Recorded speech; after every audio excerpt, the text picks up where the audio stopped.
ওকে, hello everyone. আজ সিকান্দার আবু জাফরের জন্মদিন।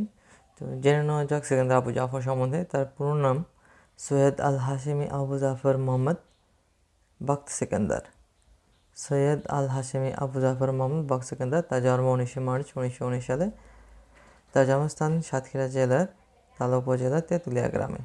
তার পিতার নাম সৈয়দ মহিউদ্দিন হাশেম। তার পারিবারিক পটভূমি আমরা দেখি যে তার আদি নিবাস পাকিস্তানের পেশোয়ারে।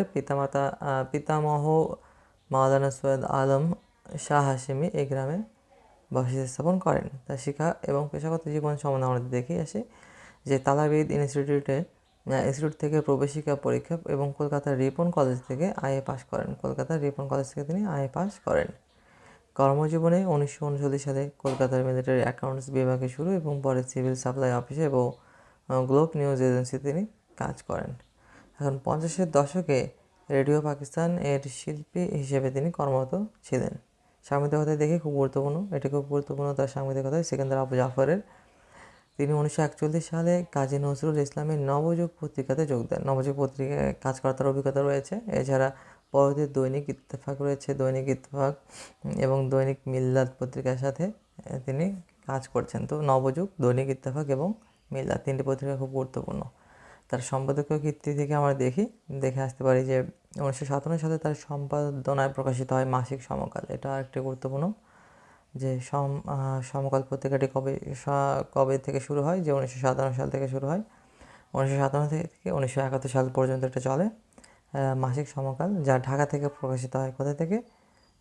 ঢাকা থেকে প্রকাশিত হয়, যা পূর্ববঙ্গে পাকিস্তান আমলের প্রধান সাহিত্য পত্রিকা হিসেবে খ্যাতি পায়। হাসান হাফিজুর রহমান এর প্রথম 2 বছর সহযোগী সম্পাদক ছিলেন। হাসান হাফিজুর রহমান এই সমকাল পত্রিকার সহযোগী সম্পাদক ছিলেন। এখন সাহসিকতা, আবুল ফজল তাকে সাহসিকতার উত্তরাধিকার বলে অভিহিত করেন। সাহসিকতার উত্তরাধিকার বলে অভিহিত করেন কি? আবুল ফজল। তার সম্পাদিত পত্রিকা সরকারের কোপানলে পরে বাজেয়াপ্ত হয়েছিল। মুক্তিযুদ্ধ ও রাজনৈতিক চেতনা দেখি আমরা এই অংশটুকু। দিলারা হাফিজ তাকে গণমানুষের কবি হিসেবে আখ্যায়িত করেছিলেন। হচ্ছে গণমানুষের কবি, তাকে বলা হতো গণমানুষের কবি। সিকান্দার আবু জাফরকে কে বলেছিলেন? দিলারা হাফিজ। আচ্ছা, ভূমিকা দেখি। 60-এর দশকে বাঙালি জাতীয়তাবাদ ও সংস্কৃতি চর্চার কি অন্যতম পৃষ্ঠপোষক।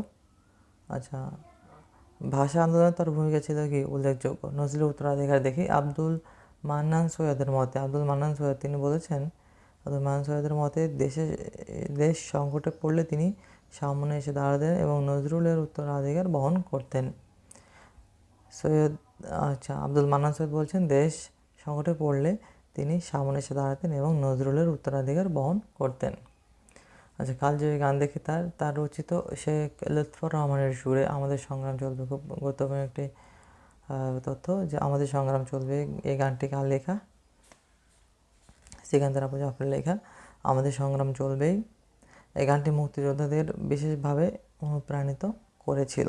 আর শুরু করেছেন কি? শেখ লুৎফর রহমান। আমরা এটির প্রথম স্তবকটা দেখে আসি যে জনতার সংগ্রাম চলবেই, আমাদের সংগ্রাম চলবেই। হত মানে অপমানে নয়, সুখ সম্মানে বাঁচবার অধিকার কাড়তে, দাসের নির্মুখ ছাড়তে, অগণিত মানুষের প্রাণপণ যুদ্ধ চলবেই। এটা হচ্ছে জনতা সংগ্রাম চলবে, আমাদের সংগ্রাম চলবে গানটির প্রথম স্তবক। আচ্ছা, সাহিত্যকর্মতে দেখি এখানে কি বলা হচ্ছে যে তিনি একাধারে কবি, নাট্যকার, ঔপন্যাসিক এবং অনুবাদক ছিলেন। ছাত্রজীবনে তিনি 4টি উপন্যাস রচনা করেছিলেন। দেখি তার উপন্যাসগুলো কি? উপন্যাসগুলো হচ্ছে পুরবী, নতুন সকাল, জয়ের পথে, এটা কিশোর উপন্যাস। মাকড়সা আছে, নবী কাহিনী রয়েছে, মাটি আর অশ্রু। এখন মাটি আর অশ্রু কোনো কিছু জায়গায় ছোটো গল্প হিসেবেও পরিচিত, ঠিক আছে। আবার যদি অপশনে দুটোই থাকে, দুটো থাকলে আমরা উপন্যাসটিকে বেশি ব্র্যান্ড করব। মাটি আর অশ্রু। সো তার উপন্যাসগুলো কি? পুরবী, নতুন সকাল, জয়ের পথে, যা কিশোর উপন্যাস, নবী কাহিনী, মাটি আর অশ্রু। আচ্ছা, তার অগ্রন্থিত উপন্যাসগুলো আমরা দেখি। জীবনের লেখা, মঞ্জিল, ধূসর আকাশ, রোকেয়া ও আফতাব, দুই বন্ধু। এগুলো অতটা গুরুত্বপূর্ণ তারপর জানার জন্য। তার কবিতা এবং গদ্য অর্থাৎ কাব্যগ্রন্থের মধ্যে রয়েছে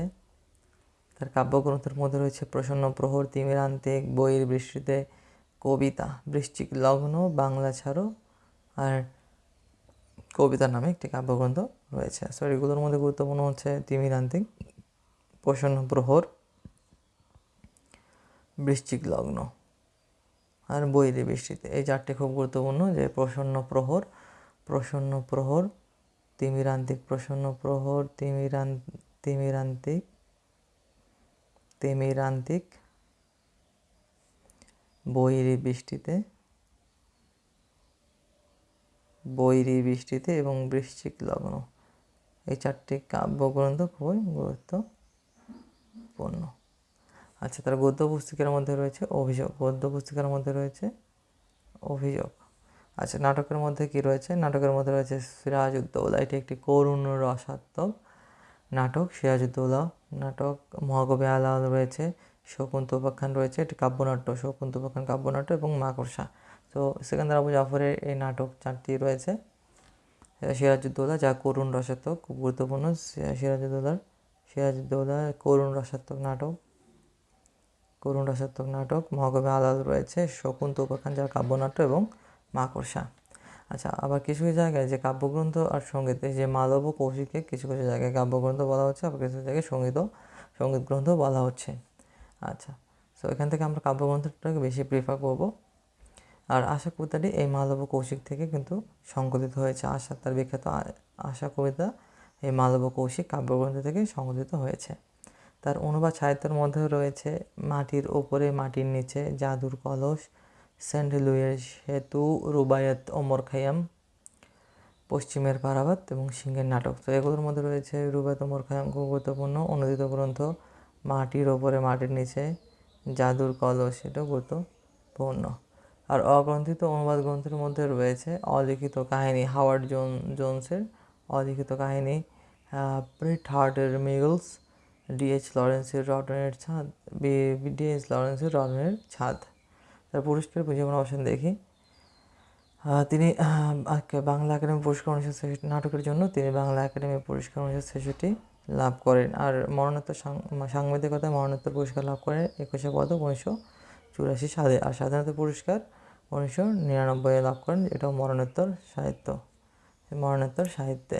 আর তিনি মৃত্যুবরণ করেন 5 আগস্ট 1975 সালে ঢাকায়। তার সমাধি দেওয়া হয় ভবানী কবরস্থানে। আশা করি আপনারা সব উপকৃত হবেন। ধন্যবাদ।